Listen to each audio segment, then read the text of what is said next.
This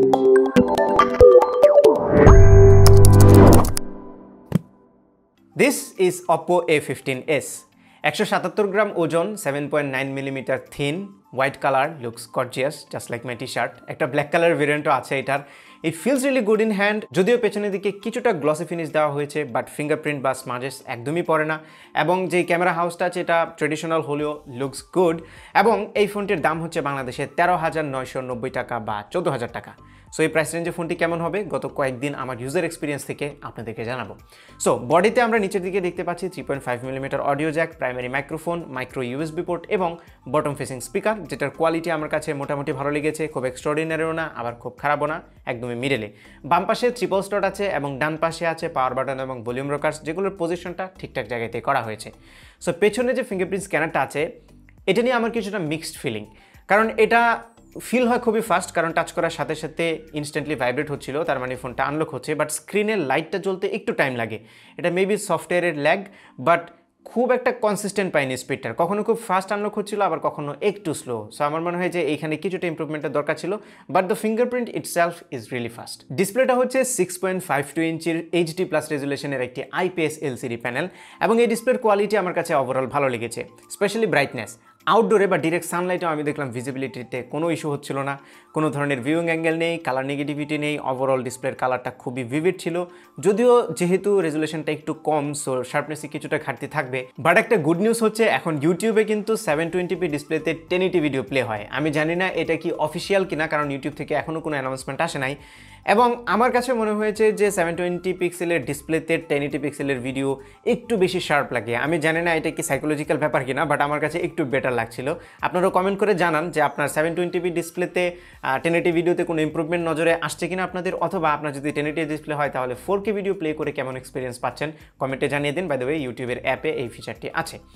so ডিসপ্লের উপরে একটি ওয়াটার ড্রপ নচ আছে এবং চারপাশের বেজেল এবং চিনগুলো খুবই মিনিমাম, যদিও খুব ন্যারো না আবার খুব মোটাও না।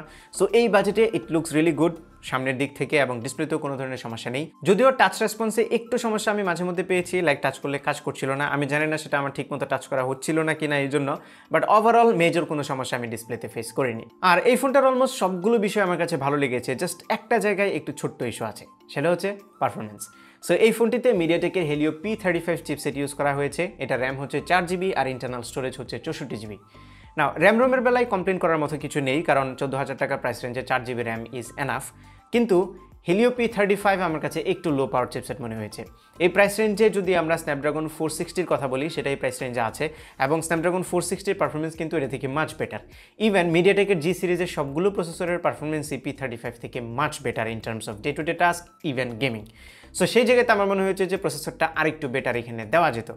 সো রিয়েল লাইফ পারফরমেন্সে আমি এটাতে যদিও ডে টু ডে টাস্কে মেজর কোনো সমস্যা ফেস করিনি। খুব হেভি লোড দিয়ে দিলে হয়তো বা কিছুটা স্টার্টার খেয়াল করবেন, but most of the cases আপনার ডে টু ডে টাস্ক খুব স্মুথলি চলে যাবে। আর 4GB র্যামও মাল্টিটাস্কিং মোটামুটি ভালোই হ্যান্ডেল করতে পারছিল। So day to day task নিয়ে আমি খুব বেশি কমপ্লেন করবো না, বাট কমপ্লেনটা হচ্ছে গেমিংয়ে। সো এই প্রাইস রেঞ্জে যদি আপনি গেমিং সেন্ট্রিক ডিভাইস খুঁজেন তাহলে this one is not for you, কারণ এটাতে আমি পাবজি এবং কল অফ ডিউটি দুটোই লো গ্রাফিক্সে খেলতে গিয়েও ফ্রেম ড্রপ তো অহরহ হচ্ছিলই, আবার অকেশনালি আমি একটু স্টার্টারও খেয়াল করছিলাম।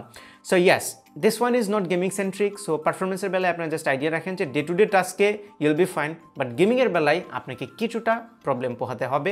সো যদি গেমিং সেন্ট্রিক ফোন চান, লুক এলসওয়্যার। আর সফটওয়্যার এন্ডে এটাতে অ্যান্ড্রয়েড 10-এর উপরে কালারওয়েস 7.2 ইউজ করা হয়েছে। না ট্রাস্ট মি, কালারওয়েসটা অ্যাক্রস দ্য ইয়ার আস্তে আস্তে খুবই অপটিমাইজড হচ্ছে। আমার কাছে খুবই ভালো লেগেছে এই ইউআইটি। এখানে বেশ স্মুথ এবং রেসপন্সিভ ছিল, এবং ব্লোটওয়্যারও খুবই মিনিমাল ছিল। সব কিছু মিলিয়ে এই ইউআইতে কোনো কমপ্লেন আমি খুঁজে পাইনি। Overall it's good on the software part. Now probably এই ফোনের যে বেস্ট ফিচার সেটা হচ্ছে এটার ক্যামেরা। সো পেছনের 3টা ক্যামেরার প্রাইমারিটা হচ্ছে 13 মেগাপিক্সেলের, আর বাকি দুইটার একটা 2 মেগাপিক্সেলের ম্যাক্রো আর একটা 2 মেগাপিক্সেলের ডেপথ সেন্সর এবং একটা এলইডি ফ্ল্যাশলাইট আছে।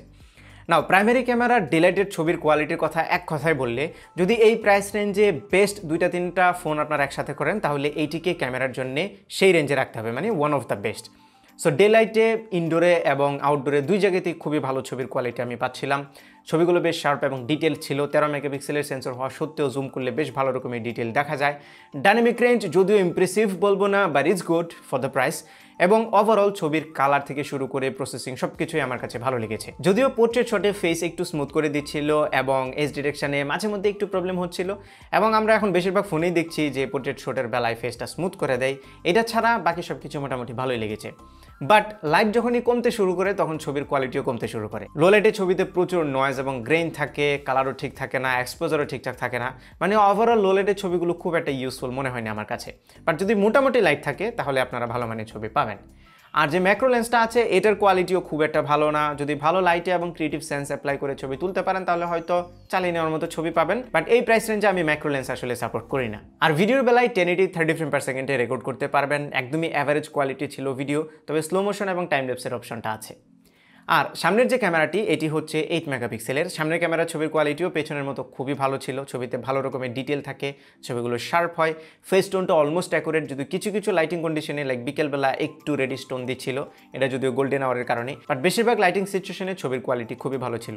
সামনের যে পোর্ট্রেট শট আছে সেটাতেও ভালো এজ ডিটেকশন পাচ্ছিলাম এবং ফেস টোনও খুব একটা খারাপ হচ্ছিল না, যদিও স্মুথ করছিল আবারও পেছনের ক্যামেরার মতো, which is not a big deal. Overall ভালো লেগেছে সামনের ক্যামেরার কোয়ালিটি।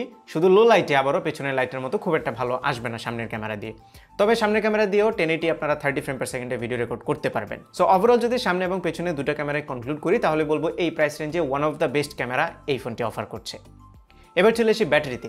সো ব্যাটারির সাইজটা হচ্ছে 4230 mAh। যদিও এই প্রাইস রেঞ্জে আমরা 5000 শুনে শুনে এখন অভ্যস্ত হয়ে গিয়েছি, বাট 4200 mAh বা 230 mAhও কিন্তু কম না। It's enough to last you through the day. So আমিও সকাল থেকে সন্ধ্যা পর্যন্ত অলমোস্ট চার্জ এটাতে পাচ্ছিলাম, এবং সন্ধ্যা অনেক সময় আছে সন্ধ্যায় গিয়েও 30%-এর মতো চার্জ থাকছিল, উইচ মিনস আপনারা যদি একটু লাইট টু মডারেট ইউজ করেন তাহলে অলমোস্ট 1.5 দিনের মতো ব্যাটারি ব্যাকআপ পাবেন।